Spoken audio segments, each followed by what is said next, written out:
किसी भी इंसान को इस जजीरे पर जाने की इजाजत नहीं है और यूं दाखिले की इजाजत न देना इंतजामिया का बिल्कुल दुरुस्त फैसला है, क्योंकि इस जजीरे पर फी मुरब्बा फुट एक खतरनाक सांप पाया जाता है। ब्राजील के साहिल से 33 किलोमीटर दूर इस जजीरे पर कोई भी मकामी शख्स पैदल सफर करने की हिम्मत नहीं कर सकता। आखिरी मछेरा जो गलती से इस जजीरे पर जा निकला, चंद दिन बाद ही लोगों को अपनी कश्ती में बेजान मिला। इस पुरस्रार जजीरे को इल्हा दाकुइमादा ग्रेंडे के नाम से जाना जाता है और उर्फे आम में स्नेक आइलैंड यानी सांपों का जजीरा कहा जाता है। सांपों का जजीरा कभी ब्राजील की सरजमीन से जुड़ा होता था, लेकिन 10,000 साल पहले जब सतह समंदर में इजाफा हुआ तो उसने जमीन के हिस्से को अलग करके जजीरे में तब्दील कर दिया। सांपों का जजीरा बगैर आबाद ही रहता है। ब्राजीली हुकूमत ने किसी का भी वहां दाखिला ममनू करार दे रखा है। आखिरी इंसान जो इस जजीरे पर रहा वो 1920 की दहाई के आखिर में वहां लाइट हाउस कीपर था। कश्तियों को रास्ता दिखाने वाले लाइट हाउस की देखभाल के लिए वो अपने बीवी बच्चों के साथ रहता था। एक दिन लाइट हाउस की खिड़कियों से दाखिल होकर आखिरकार सांपों ने लाइट हाउस कीपर और उसकी फैमिली की जान ले ली।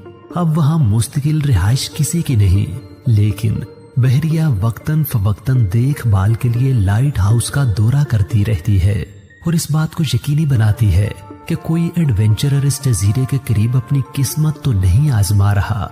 हुकूमत की तरफ से सिर्फ 2 तरह के लोगों को वहां जाने की इजाजत है।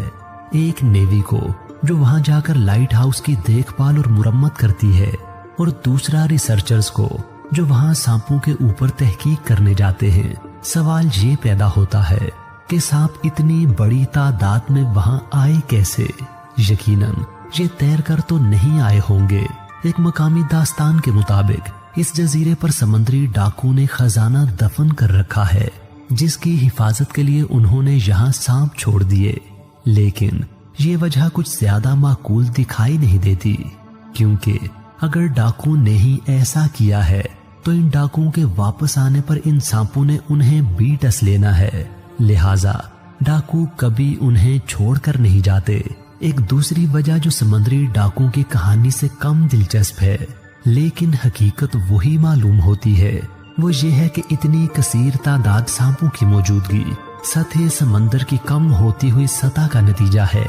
जब 10,000 साल पहले ये जजीरा ब्राजील से अलहदा हुआ तो यहाँ सांपों की थोड़ी सी तादाद थी, लेकिन वक्त गुजरने के साथ साथ यहाँ के दूसरे जानवर इन सांपों का शिकार बनते गए और यूं सांपों की तादाद रोज बरोज बढ़ती ही चली गई। जजीरे पर बहुत से खतरनाक और मोहलिक अकसाम के सांप पाए जाते हैं, लेकिन सबसे ज्यादा खतरनाक सांप गोल्डन लेंस हेड स्नेक है। सांपों की यह किस्म दुनिया के मोहलिक तरीन सांपों में से एक है और ये किस्म दुनिया में सिर्फ इसी जजीरे पर पाई जाती है।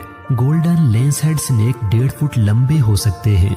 उनका जहर दूसरी जगहों पर पाए जाने वाले उनके करीबी कजन पिट वाइपर की निस्बत 5 गुना ज्यादा ताकतवर होता है। पिट वाइपर इतने जहरीले सांप हैं कि जिस इंसान को काटते हैं वो 1 ही घंटे में मर जाता है। ब्राजील में सांप के काटने से होने वाली अमवात में से 90% पिट वाइपर्स की वजह से ही होती है। चूंकि सांपों का जजीरा अलग थलग है और वहां आबादी नहीं, लिहाजा गोल्डन लेंस हेड स्नेक के जहर से होने वाली अमवात के हकीकी आदादो शुमार नहीं बताए जा सकते, लेकिन इस बात से अंदाजा लगाया जा सकता है कि जब उनके कजन इतने जहरीले हैं तो उनसे 5 गुना जहरीला ये सांप खुद कितना मोहलिक होगा। ये सांप इतने जहरीले कैसे हो गए? इसकी वजह इस जजीरे के अजीबो गरीब जोग्राफिये से जुड़ती है। क्विमादा ग्रांडे समंदर में बिल्कुल अलग थलग है, इसलिए इस जजीरे के सांपों का सिवाय परिंदों के कोई शिकार नहीं था। अमूमन सांप अपने शिकार को डसते हैं तो भागने की कोशिश करते हुए वो फड़कता है और कुछ दूर जाकर जहर से हलाक हो जाता है, लेकिन जब शिकार परिंदे हों तो इम्कान रहता है कि वो डसे जाने के बाद उड़कर कहीं दूर जाकर गिरेंगे। इस वजह से इस जजीरे के सांपों को अपने जहर में इजाफी जहरीलापन पैदा करना पड़ा, ताकि वो किसी भी परिंदे को उड़ने से पहले ही फौरन मार डालें। इस जजीरे पर अब मकामी परिंदों की तादाद बहुत ही कम हो चुकी है। اس لیے جزیرے کے سانپ اپنی خوراک کے لیے جزیرے پر آنے والے عارضی پرندوں پر ہی انحصار کرتے ہیں۔ ایک اندازے کے مطابق اس وقت سنیک آئی لینڈ پر 2000 سے 4000 تک گولڈن لینس ہیڈ سنیک پائے جاتے ہیں۔ کبھی یہ تعداد اس سے بھی کئی گنا زیادہ ہوتی تھی، لیکن یہاں جنگلات کی کٹائی اور خوراک کی عدم فراہمی کے باعث ان کی تعداد تیزی سے کم ہوئی ہے۔ ماہرین کے اندازے کے مطابق پچھلے 15 سالوں میں اس جزیرے پر سانپوں کی تعداد 50% تک کم ہو چکی ہے۔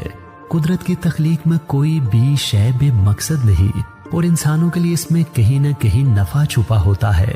یہ جزیرہ بھی انسانوں کے لیے مکمل طور پر بے فائدہ نہیں، اور یہاں موجود کئی نایاب سانپوں کے زہروں سے انتہائی مفید دوائیاں بنائی جاتی ہیں، جیسے گولڈن لینس ہیڈ سنیک کے زہر کو دل کے امراض کی دوائیوں میں استعمال کیا جاتا ہے، اور کچھ دوسرے سانپوں کے زہر اینٹی کینسر دوائیوں میں مفید ثابت ہوئے ہیں۔